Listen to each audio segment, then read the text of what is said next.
할렐루야. 오늘도 수예배 가운데 오신 우리 성학교의 성도님들 한 분 한 분을 주님의 이름으로 환영하고 축복합니다. 계신 곳에서 함께 인사하겠습니다. 환영하고 축복합니다. 환영하고 축복합니다. 환영하고 축복합니다. 이 시간 우리의 구주 되신 주님 앞에서 우리가 그 초점을 한가운데 모여서 예배하며 나가기 소망합니다. 시간 주 예수보다 더 귀한 것은 없네. 찬양하시겠습니다.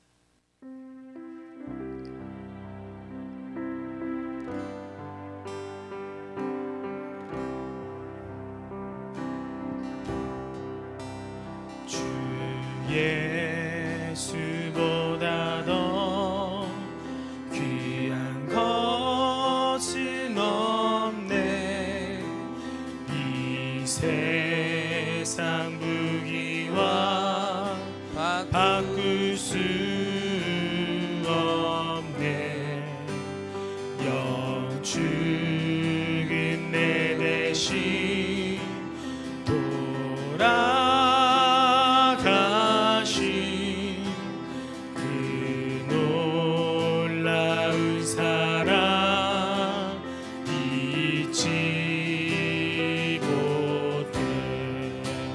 세상 즐거움 다 버리고 세상 자랑 다 버렸네. 주 예수보다 더 귀한 것은 없네. 예수 밖에는 없네. 한 번 더 찬양합니다. 주 예수보다 더 귀한 것은 없네. 이 세상 명예와 바꿀 수 없네. 이전에 즐기던 세상 일도 주 사랑하는 마음 뺏지 못해. 세상 즐거움 다 버리고 세상 자랑 다 버렸네. 주 예수보다 더 귀한 것은 없네. 예수 밖에는 없네. 주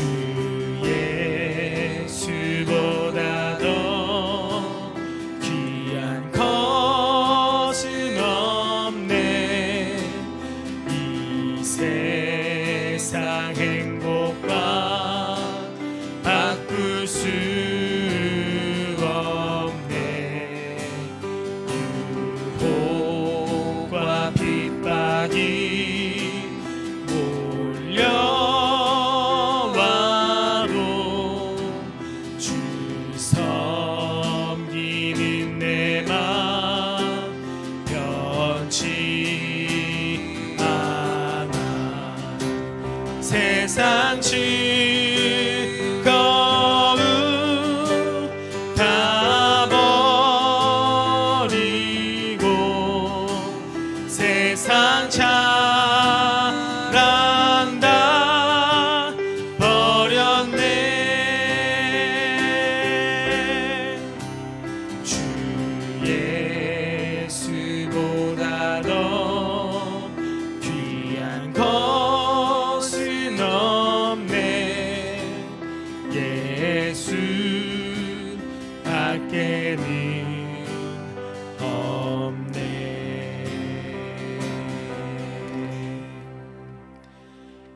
세상 그 어떤 것봐도 오직 주님 홀로 존귀하신 분이십니다. 아멘.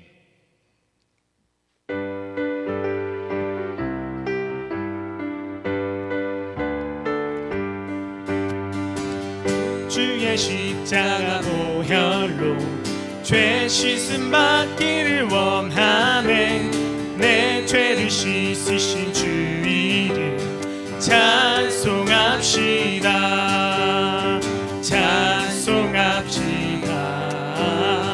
찬송합시다. 내 죄를 씻으신 주 이름 찬송합시다. 죄악을 속하여 주신 주 내 속에 들어와 계시네. 십자가 앞에서 주 이름 찬송합시다. 찬송합시다. 찬송합시다. 내 죄를 씻으신 주 이름 찬송합시다.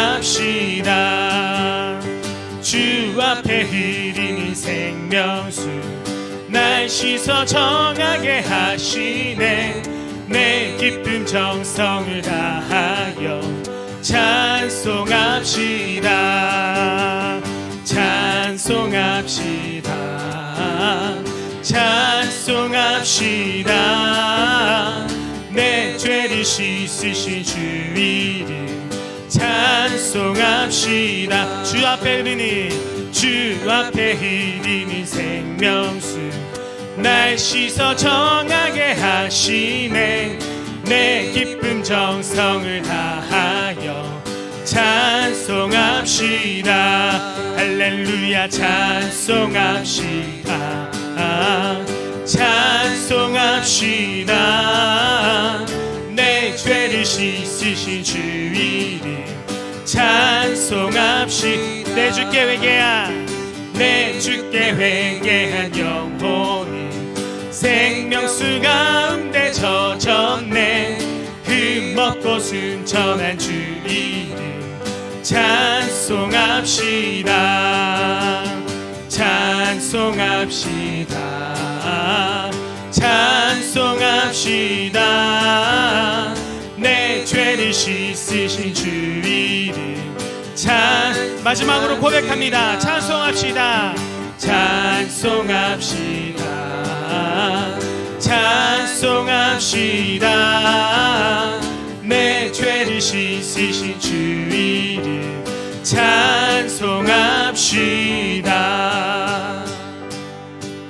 오직 주님만이 찬양받으시기 합당하십니다.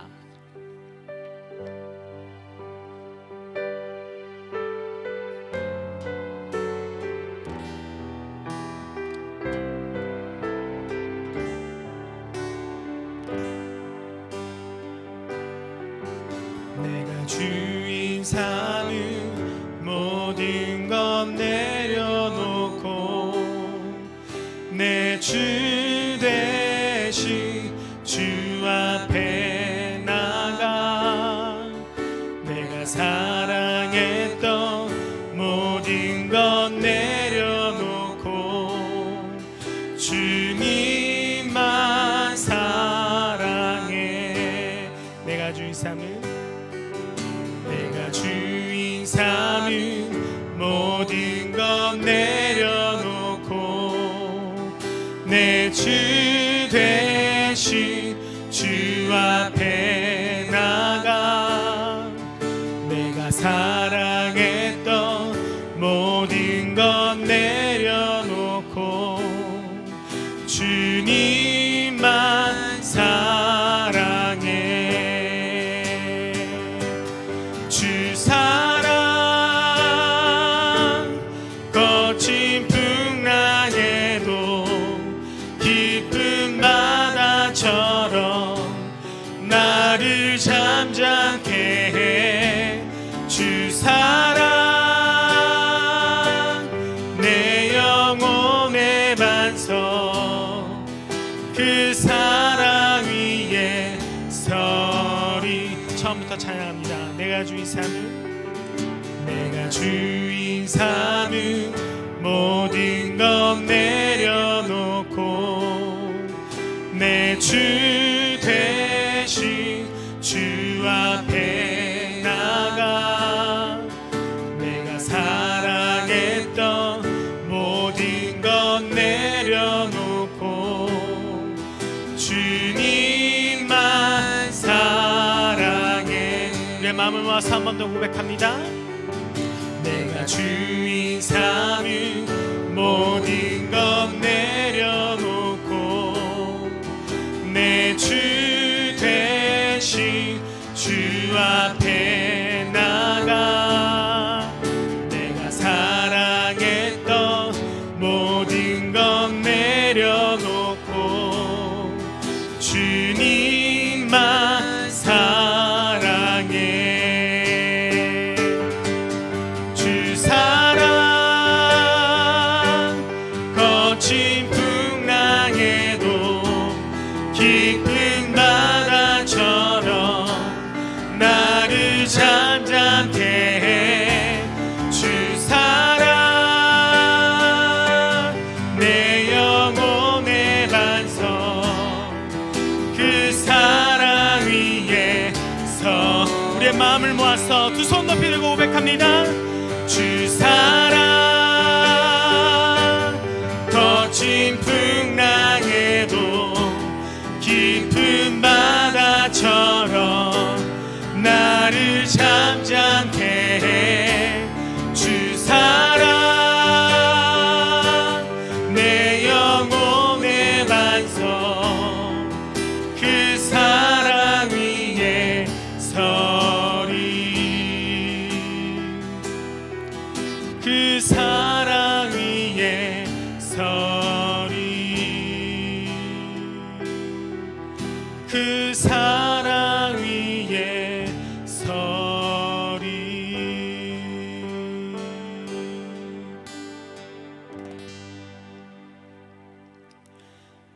이 시간 만왕의 왕 되시고 우리를 종으로 삼으신 주인 되신 주님 앞에 예배를 드려 주님 앞에 나아갑니다.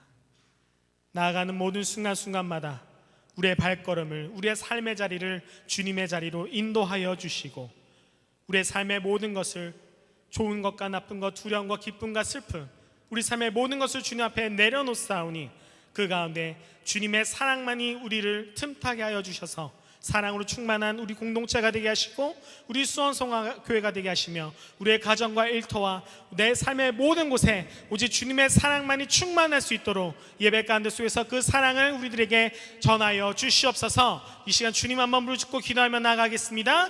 주여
언제나 우리와 함께 하신 하나님, 하나님께 드리는 예배가 너무나도 소중하고 귀하기에 오늘도 온라인으로 예배합니다. 우리와 함께 해주셔서 우리가 코로나19의 위기를 잘 견디게 하시고 이겨내게 하옵소서. 우리가 온라인으로 예배를 드리긴 하지만 장기간 온라인 예배, 비대면으로 예배 드림으로 인해 우리 마음의 재단이 무너져 있음을 고백합니다. 타락과 영적 무감각으로 혼탁하던 시대에 무너진 재단을 다시 수축했던 엘리야의 마음으로 우리가 하나님께서 함께 하시는 신령한 마음의 재단을 다시 수축하게 하시고 오늘 드리는 이 예배가 하나님께 드리는 거룩한 예배가 되게 하옵소서. 찬양하고 말씀 듣고 기도하는 우리의 마음을 주관하여 주셔서 온전히 하나님만을 예배하게 하옵소서. 우리를 사랑하신 예수님의 이름으로 감사하며 기도드립니다. 아멘.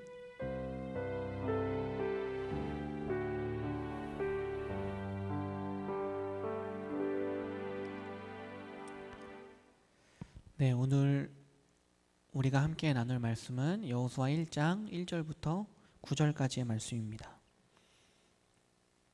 여호수아 1장 1절부터 9절까지의 말씀입니다. 네, 제가 가진 성경은 구약 320페이지입니다. 여호수아 1장 1절부터 9절까지의 말씀 우리 한 목소리로 함께 봉독하도록 하겠습니다.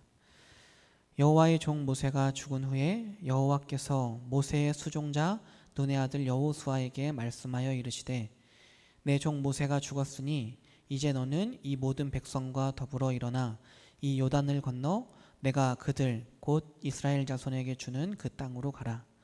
내가 모세에게 말한 바와 같이 너희 발바닥으로 밟는 곳은 모두 내가 너희에게 주었노니 곧 광야와 이 레바논에서부터 큰 강 곧 유브라데 강까지 해 족속의 온 땅과 또 해 지는 쪽 대해까지 너희의 영토가 되리라. 내 평생에 너를 능히 대적할 자가 없으리니 내가 모세와 함께 있었던 것 같이 너와 함께 있을 것임이니라. 내가 너를 떠나지 아니하며 버리지 아니하리니 강하고 담대하라. 너는 내가 그들의 조상에게 맹세하여 그들에게 주리라 한 땅을 이 백성에게 차지하게 하리라. 오직 강하고 극히 담대하여 나의 종 모세가 내게 명령한 그 율법을 다 지켜 행하고 우로나 좌로나 치우치지 말라. 그리하면 어디로 가든지 형통하리니 이 율법책을 내 입에서 떠나지 말게 하며 주야로 그것을 묵상하여 그 안에 기록된 대로 다 지켜 행하라. 그리하면 내 길이 평탄하게 될 것이며 내가 형통하리라. 내가 내게 명령한 것이 아니냐. 강하고 담대하라. 두려워하지 말며 놀라지 말라. 내가 어디로 가든지 내 하나님 여호와가 너와 함께 하느니라 하시니라. 아멘. 네, 하나님의 좋으신 은혜와 사랑이 우리 가운데 함께 하시기를 바랍니다. 여호수아는 광야의 40년 세월을 이끈 모세가 죽은 때로부터 시작합니다. 여호수아의 원래 이름은 호세아입니다. 호세아가 여호수아가 되게 된 이유는 모세가 호세아라는 이름에 여호와의 이름을 더해서 계명을 시켜줬고 여호와 호세아라는 이름이 여호수아라고 발음이 되기 때문에 호세아의 이름이 여호수아가 되었습니다. 호세아의 단어 뜻은 구원이라는 단어 뜻이어서 여호수아의 이름 뜻은 여호와의 구원 혹은 여호와는 구원이시다가 됩니다. 우리는 여호수아서를 읽으면서 여호수아는 이스라엘의 용맹스러운 장군이자 가나안을 정복한 지도자였기 때문에 우리는 여호수아를 승리하는 리더십, 강한 리더십의 인물로 생각합니다. 그래서 여호수아서를 리더십의 교본으로 생각하는 사람들이 참 많습니다. 이것이 틀린 이야기는 아니지만 여호수아서를 여호수아의 리더십에 대한 교본이라고 생각하는 것은 맞지 않습니다. 또 여호수아서는 한 지도자, 한 민족적 영웅이 승리의 역사를 주도했음을 보여주기 위한 목적으로 기록된 책도 아닙니다. 여호수아라는 인물은 출애굽기 17장에서 제일 처음 등장합니다. 여호수아는 애굽에서 노예 생활을 하던 사람이었습니다. 이스라엘은 약 400년 동안 애굽에서 노예 생활을 했습니다. 노예로 생활을 했다는 것은 자신이 주체적으로 무언가를 결정하지 못했다는 것입니다. 시키는 일을 하면서 밥을 주면 밥을 먹고 밥을 안 주면 굶는 생활을 하고 시키는 일을 하지 않으면 맞고 무슨 가축이나 물건 취급을 받으면서 살아가는 것이 노예의 삶이었습니다. 게다가 이스라엘이 애굽에서 얼마나 힘들게 일을 했었는지 하나님께 살려달라고 구원해달라고 부르짖었고 그 고통으로 인한 부르짖음이 하나님 앞에 상달되었다고 성경은 이야기하고 있습니다. 하나님께서는 모세라는 지도자를 통해서 고통받던 이스라엘 백성들을 출애굽시키셨습니다. 출애굽한 이스라엘은 가나안이라는 약속의 땅을 향해서 나아갑니다. 엄청난 기적을 통해서 홍해를 건넌 지 약 2달 후에 한 사건이 일어납니다. 출애굽기 17장 8절 말씀입니다. 그때에 아말렉이 와서 이스라엘과 르비딤에서 싸우니라. 사실 이 일은 말도 안 되는 일입니다. 왜냐하면 이스라엘은 국가의 조직 체계가 갖춰진 상태도 아니었고 군대도 없었기 때문입니다. 400년 동안을 남이 시키는 일만을 해왔던 사람들인데, 군사훈련은 받아보지도 못했던 사람들인데, 당연히 변변찮은 무기도 없던 사람들인데, 최고로 잘 훈련되고 조직된 아말렉 군사들과 싸우는 것이 말이 되는 일일까요? 말도 안 되는 일인데 하나님께서는 모세에게 이 전쟁을 하라고 명령하십니다. 하지만 모세는 전쟁에 나갈 수 있는 상태가 아니었습니다. 모세는 이미 80이 넘은 노인이었기 때문입니다. 나가서 싸울 수도 군사들을 이끌 수도 없는 상태였습니다. 그래서 그는 고민 끝에 여호수아를 부릅니다. 그리고는 여호수아에게 사람들을 택해서 아말렉과 싸우라고 이야기하고 자신은 산 위에서 너희들을 위해서 기도하겠다라고 이야기합니다. 그렇게 모세의 기도를 통해서 이스라엘은 아말렉과의 전투에서 승리를 하게 됩니다. 이 전투에서 아말렉과 맞서 싸웠던 사람들 중에 대장이 여호수아입니다. 여호수아는 전쟁을 이끄는 장소로서 나갈 만큼, 뽑힐 만큼 체력적으로 준비가 되어 있었고 또 전투를 승리로 이끌 수 있는 탁월함을 가진 사람이었습니다. 여호수아는 믿음의 사람이었습니다. 방금 전에 말씀드린 대로 여호수아는 애굽에서 노예 생활을 하던 사람이었습니다. 그리고 광야에서 살아남아 가나안 땅에 들어가게 된 2명 중에 1명이기도 합니다. 우리가 잘 알고 있듯이 여호수아는 가나안을 정탐하러 갔던 12 정탐꾼 중에 1명이었습니다. 여호수아가 정탐꾼, 스파이 중에 1명이었다는 이야기는 그가 정말 체력적으로 잘 준비가 된 사람이었고 민첩한 사람이었고 다른 사람들로부터 신뢰를 받는 사람이었다는 말입니다. 거기에다가 하나님을 신뢰하는 믿음의 사람이었습니다. 여기까지만 보더라도 여호수아는 이미 준비된 지도자의 모습입니다. 또 여호수아는 하나님께 추천받은 성령이 충만한 사람이었습니다. 모세가 하나님께 자신 다음의 지도자로 누구를 택해야 하느냐고 여쭤보는 장면에서 하나님께서는 모세에게 이렇게 말씀하십니다. 민수기 27장 18절 말씀입니다. 여호와께서 모세에게 이르시되 눈의 아들 여호수아는 그 안에 영이 머무는 자니 너는 데려다가 그에게 안수하고. 여호수아는 전쟁도 겪어서 경험이 있는 사람이었고 육적으로도 준비가 된 사람이었고 또 오늘 말씀을 보면 영적으로도 준비가 되어 있는 사람이었습니다. 그리고 여호수아는 지혜로운 사람이었습니다. 신명기 34장 9절은 이렇게 말씀하고 있습니다. 모세가 눈의 아들 여호수아에게 안수하였으므로 그에게 지혜의 영이 충만하니 이스라엘 자손이 여호와께서 모세에게 명령하신 대로 여호수아의 말을 순종하였더라. 여호수아는 전쟁의 경험도 있고 육적으로 영적으로 준비가 되어 있을 뿐만 아니라 지혜롭기까지 한 사람이었습니다. 그리고 또 여호수아는 모세의 수종을 들었던 사람, 즉 지도자의 바로 곁에서 지도자를 섬겼던, 지도자를 잘 따르던, 지도자에게 잘 순종했던 사람입니다. 그래서 여호수아는 모세의 리더십을 바로 옆에서 보고 배울 수 있었고 또 이 때문에 여호수아는 우상 숭배에 가담하지 않을 수 있었습니다. 출애굽기 24장 13절은 이렇게 전하고 있습니다. 모세가 그의 부하 여호수아와 함께 일어나 모세가 하나님의 산으로 올라가며, 모세가 하나님의 부르심을 받아서 십계명 돌판을 받으러 시내산으로 올라갈 때 여호수아를 데리고 함께 올라갔습니다. 그런데 그 뒤에 출애굽기 24장 15절부터 18절은 이렇게 이야기합니다. 모세가 산에 오르매 구름이 산을 가리며 여호와의 영광이 시내산 위에 머무르고 구름이 엿새 동안 산을 가리더니 일곱째 날에 여호와께서 구름 가운데서 모세를 부르시니라. 산 위에 여호와의 영광이 이스라엘 자손의 눈에 맹렬한 불같이 보였고 모세는 구름 속으로 들어가서 산 위에 올랐으며 모세가 40일 40야를 산에 있느니라. 모세와 여호수아가 함께 시내산에 올랐는데 모세만 더 높은 곳에 올라갔고 여호수아는 어딘지는 잘 모르겠지만 중간쯤에서 모세를 기다리면서 머물고 있었습니다. 그래서 여호수아는 하나님의 도우심, 하나님의 보호하심으로 우상 숭배에 가담하지 않은 사람이 되었습니다.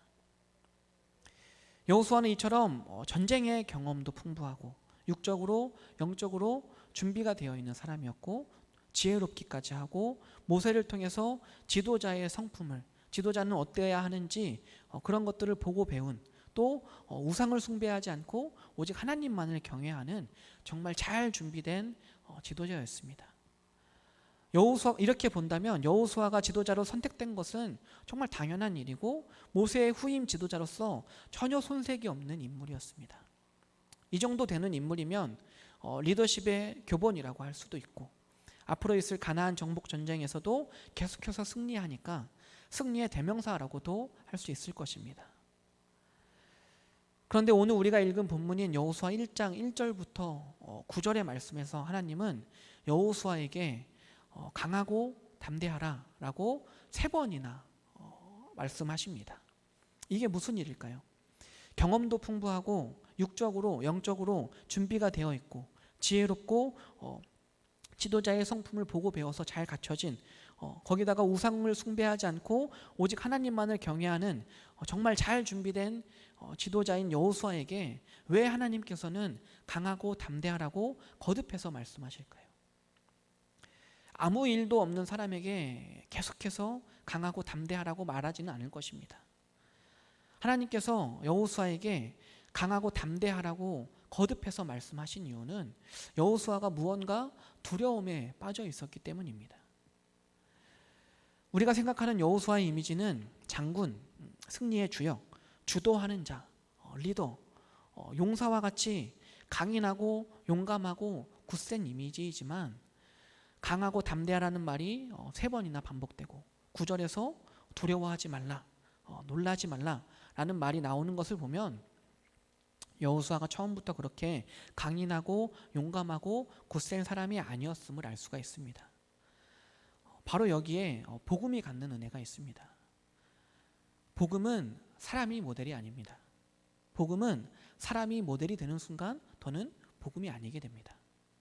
따라서 여호수아를 본받으라는 것은 복음이 아닙니다. 여호수아가 처음부터 강인하고 용감하고 굳센 사람이었다면 우리와 같은 사람들은 낙심하고 좌절할 수밖에 없습니다. 여호수아는 우리와는 다르게 처음부터 용감하고 강인하고 굳센 사람이니까요. 하지만 여호수아는 원래 강인하고 용감하고 굳센 사람이 아닌 우리와 같이 두려운 상황 앞에서 두려움을 가졌고 떨 수밖에 없는 상황 앞에서 떠는 우리와 같이 지극히 평범한 사람이었습니다. 그런데 그 평범한 사람을 하나님께서는 장군으로 만들고 믿음의 용사로 만드셨습니다. 바로 이 사실을 통해 우리가 지금 좌절하고 있다 하더라도 다시 일어설 수 있는 용기와 소망이 있음을 확인하게 됩니다. 여호수아는 무엇이 그렇게 두려웠을까요? 여호수아가 두려워했던 것의 정체는 무엇일까요? 오늘 우리가 읽은 본문 1절은 여호와의 종 모세가 죽은 후에 라고 말씀하고 있습니다. 모세는 이스라엘을 출애굽시킨 지도자이자 이스라엘이 광야에서 40년 동안 살아갈 수 있도록 진두지휘한 이스라엘의 아버지와 같은 존재입니다. 그럼 모세가 갑자기 하나님의 부름을 받았습니다. 모세가 아프거나 늙어서 힘이 없는 상태라면 이스라엘은 다음을 준비할 수 있었을 것입니다. 그런데 신명기 34장 7절을 보면 이렇게 말씀합니다. 모세가 죽을 때 나이 120세였으나 그의 눈이 흐리지 아니하였고 기력이 쇠하지 아니하였더라. 모세에게는 죽음의 기미가 전혀 없었습니다. 정말 말 그대로 갑자기 하나님의 부르심을 받은 것입니다. 40년 동안 민족을 이끌던 지도자가 갑자기 사라진다면 그 혼란함은 말할 수 없을 것입니다. 여호수아는 누구보다도 가까이에서 모세의 곁에서 모세를 섬기고 모세와 동고동락을 함께한 사람입니다. 자신이 믿고 따르던 지도자, 멘토의 빈자리, 그 상실감은, 그 두려움은 상상할 수 없을 정도로 컸을 것입니다. 우리가 생각하는 여호수아는 젊은 사람, 차세대 지도자의 이미지라서 쉽게 놓치는 부분이 또 하나 있는데 이때 여호수아의 나이가 80입니다. 적지 않은 나이가 적지 않은 나이라서 적지 않은 나이가 아니라 정말 많은 나이입니다. 80세라는 고령의 나이에 이제 곧 가나안 땅에서 전쟁을 치러야 합니다.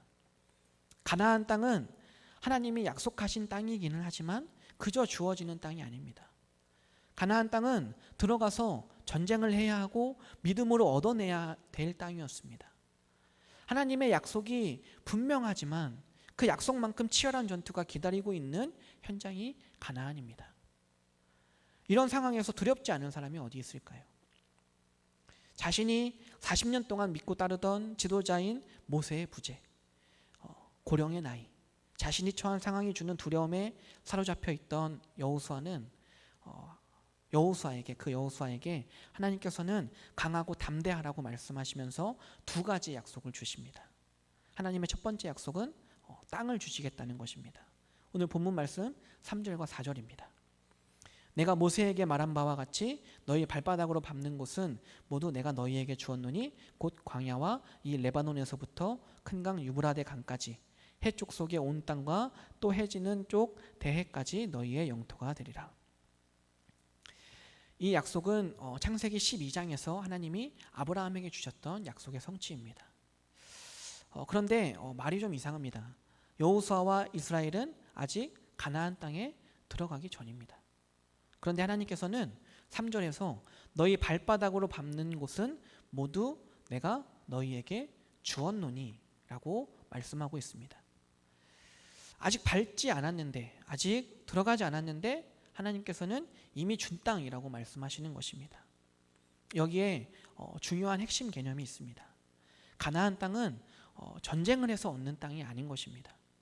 가나안 땅은 하나님께서 이미 주신 땅입니다. 이미 주신 땅을 믿음으로 순종해서 밟고 확인하는 땅이 가나안입니다. 다시 말해서 가나안 땅은 인간적인 방법으로 전쟁을 하고 정복을 해서 빼앗고 얻어서 쟁취하는 땅이 아니라 순종으로 믿음으로 얻는 땅인 것입니다. 하나님의 두 번째 약속은 5절부터 9절까지의 내용인데 이 약속의 핵심은 하나님이 함께해 주신다는 약속입니다. 그리고 하나님은 두 가지 약속과 함께 여호수아에게 한 가지 명령을 내리십니다. 8절의 말씀인데 우리가 한 목소리로 함께 읽어보도록 하겠습니다. 이 율법책을 내 입에서 떠나지 말게 하며 주야로 그것을 묵상하여 그 안에 기록된 대로 다 지켜 행하라. 그리하면 내 길이 평탄하게 될 것이며 내가 형통하리라. 여기에 또 중요한 핵심 개념이 나옵니다. 우리가 유심히 알아봐야 할 단어가 있는데 바로 묵상이라는 단어입니다. 우리가 흔히 알고 있는 묵상은 눈을 감고 조용히 생각하는 것인데 히브리어 묵상은 전혀 다른 뜻을 가지고 있습니다. 히브리어 묵상은 두 가지 개념이 합쳐진 단어인데 하나는 허기진 들짐승이 배가 고파서 잠을 이루지 못하고 먹이를 찾아서 들녘을 헤매는 그런 모습입니다. 그리고 또 다른 하나는 소가 되새김질을 하는 모습입니다. 이 두 개념이 합쳐진 것을 묵상이라고 합니다. 그러니까 우리가 하나님의 말씀을 묵상한다는 것은 조용하게 눈을 감고 생각하는 것이 아니라 하나님의 말씀에 대한 갈급함으로 굶주린 들짐승이 먹이를 찾아서 찾는 것처럼 갈급함으로 하나님의 말씀을 찾고 그리고 찾은 그 말씀을 계속해서 되새김질, 반추하는 것이 묵상입니다. 그렇게 하나님의 말씀을 묵상해서 그 안에 기록된 것들을 다 지켜 행하면 길이 평탄하게 될 것이고 형통하게 될 것이라고 오늘 본문 말씀 8절은 이야기하고 있습니다.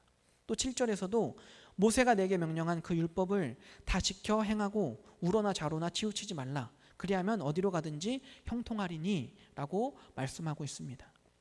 하나님은 여호수아에게 강하고 담대하라고 말씀하시면서 나가서 이제 싸워라 라고 말씀하신 것이 아니라 하나님의 말씀을 묵상하고 순종하라고 말씀하신 것입니다. 그러면 형통할 것이라고 말씀하십니다. 여기에서 말하는 형통은 하나님의 계획과 뜻대로 진행되는 것입니다. 이 형통이라는 단어의 의미를 가장 잘 알려주고 있는 본문은 창세기 39장입니다. 창세기 39장에는 형통이라는 단어가 2절, 3절, 23절 이렇게 3번 나오는데 모두 다 요셉의 형통을 이야기하고 있습니다. 그런데 우리가 알아야 할 것은 2절과 3절은 보디발의 집에서 요셉이 노예로 살 때, 23절은 요셉이 옥에 갇혔을 때라는 것입니다. 노예로 살아가는 것이, 옥에 갇히는 것이 형통입니까? 우리는 흔히 형통이라고 하면 세상적인 번영으로 이해합니다. 하지만 성경은 그것이 형통이라고 말하지 않습니다. 성경은 노예로 살아가지만 옥에 갇혀 있지만 하나님의 계획과 뜻대로 진행되는 것을 형통이라고 이야기합니다. 요셉은 보디발의 집에서 노예로 가정총무로 일하면서 한 나라를 운영할 수 있는 기초를 다졌고, 옥에서 고위직 관리들과 함께 지내면서 애굽의 문화, 애굽 왕실에 대한 것들을 속성으로 익힐 수가 있었습니다. 요셉은 비록 노예로 있었고 옥에 갇혀 있었지만 하나님의 계획 속에서 하나님이 함께 하시는 형통을 누린 것입니다. 세상적인 부요함, 번영이 형통이 아닙니다. 하나님의 말씀대로 사는 것, 하나님의 계획 속에 있는 것, 하나님이 우리와 함께 하심을 경험하는 것이 형통입니다. 우리가 하나님의 말씀에 대한 갈급함으로 하나님의 말씀을 찾고, 그 찾은 말씀을 계속해서 되새김질하고 하나님의 말씀을 다 지켜 행하면, 하나님의 말씀을 순종하면 우리 또한 형통하게 될 것입니다. 이것을 꼭 기억하는 우리가 되기를 바랍니다. 이제 말씀을 마무리하겠습니다. 오늘 우리가 읽은 본문 말씀 1절에서 성경은 여호수아에 대해서 이렇게 이야기합니다. 여호와의 종 모세가 죽은 후에 여호와께서 모세의 수종자 눈의 아들 여호수아에게 말씀하여 이르시되. 그런데 여호수아 마지막 부분에서는 성경이 여호수아에 대해서 어떻게 설명하고 있는지 아십니까? 여호수아 24장 29절입니다. 이 일 후에 여호와의 종 눈의 아들 여호수아가 110세에 죽음에. 성경은 여호수아를 처음에는 모세의 수종자라고 말하지만 여호수아의 마지막, 여호수아 인생의 마지막에는 여호와의 종 여호수아라고 말하고 있습니다. 여호수아는 모세의 수종자에서 여호와의 종이 되어 인생을 마무리했습니다. 우리가 생각하는 여호수아는 장군, 승리의 주역, 용사, 주도하는 자, 리더, 이것과 같이 강인하고 용감하고 굳센 사람이지만 실제로 여호수아는 우리와 전혀 다를 것이 없는 평범한 사람이었습니다. 하나님이 계속해서 강하고 담대하라고 말씀해 주셨지만, 용기를 불어넣어 주셨지만 여전히 두려움을 가지고 있는 평범하고 연약한 사람이었습니다. 그는 처음부터 완벽했던 사람이 아니라, 그는 처음부터 강했던 사람이 아니라 하나님의 손에 붙들려서 다듬어지고 변화되어 간 사람이었습니다. 여호수아는 하나님의 말씀을 묵상하며 순종하는 사람이었고, 그래서 형통하게 되었습니다. 그래서 여호수아는 모세의 수종자였지만 결국에는 여호와의 종으로 인생을 마무리합니다. 우리의 인생이 여호수아와 같은 인생이 되기를 축복합니다. 어려움 속에서도 하나님의 말씀을 묵상하고 또 순종함으로써 우리의 인생이 형통하게 되기를, 언제나 하나님이 우리와 함께 하심을 매 순간 경험하면서 느끼는 삶을 살아가는 우리가 되기를 주님의 이름으로 축원합니다. 네, 기도하겠습니다. 언제나 우리와 함께 하시며 우리를 지켜주신 하나님, 하나님의 놀라운 은혜와 사랑에 감사드립니다. 우리의 인생에는 늘 폭풍과 같은 어려움과 두려움, 고통과 고난이 찾아오지만 우리가 그 속에서도 강하고 담대하길 원합니다. 하나님께서 우리와 함께 하시니 우리가 두려워하지 않고 놀라지 않으며 강하고 담대하길 원합니다. 하나님께서 이미 우리에게 허락하시고 예비하신 그 은혜를 믿고 순종하며 나아가는 우리가 되게 하시고, 하나님의 말씀에 대한 갈급함으로 늘 말씀을 찾는 우리가 되게 하시고, 그 말씀대로 살아감으로 이 땅에서 진정한 형통을 누리며 살아가는 우리가 되게 하옵소서.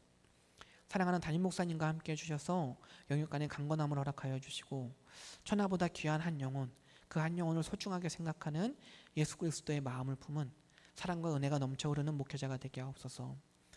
명철과 지혜 또한 허락하여 주셔서 좌로나 우로나 치우치지 않고 말씀만을 의지하며 하나님께 순종함으로써 많은 문제들을 해결해 나가게 하시고, 우리 성악교회 강단에서 말씀을 선포할 때마다 마음을 위로하시고 어루만져 주시는 성령의 역사와 능력으로 함께하여 주옵소서.